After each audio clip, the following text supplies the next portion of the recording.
Huzurabad BRS MLA పాడి కౌశిక్ రెడ్డికి big relief లభించింది. ఆయనకు బెయిల్ మంజూరైంది.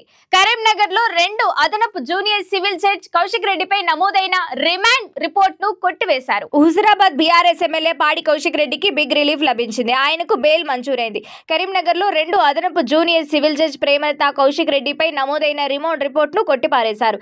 3 కేసుల్లో బెయిల్ మంజూరు చేస్తూ 10,000 చొప్పున 3 పూచీకత్తులు ఇవ్వాలని ఆదేశించారు. బెయిల్ పై విడుదలయ్యాక కౌశిక్ రెడ్డి మీడియా ముందు ఎలాంటి వ్యాఖ్యలు చేయకుండా వెళ్లిపోయారు.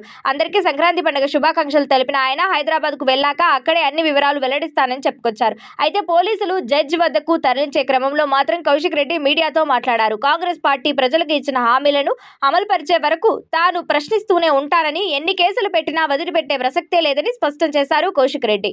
అమ్ముడుపైన ఎమ్మెల్యేలతో తనపై కేసులు పెట్టి బెదిరించాలని చూస్తున్నారని, అక్రమ కేసులకు తాను భయపడే రకం కాదన్నారు. హుజూర్ నగర్ లో బీఆర్ఎస్ నేతలను ముందస్తు అరెస్టులు చేశారు. గచ్చిబౌలిలో కేటీఆర్, కోకాపేటలో హరీష్ రావులను గృహ నిర్బంధం చేసిన విషయం తెలిసిందే.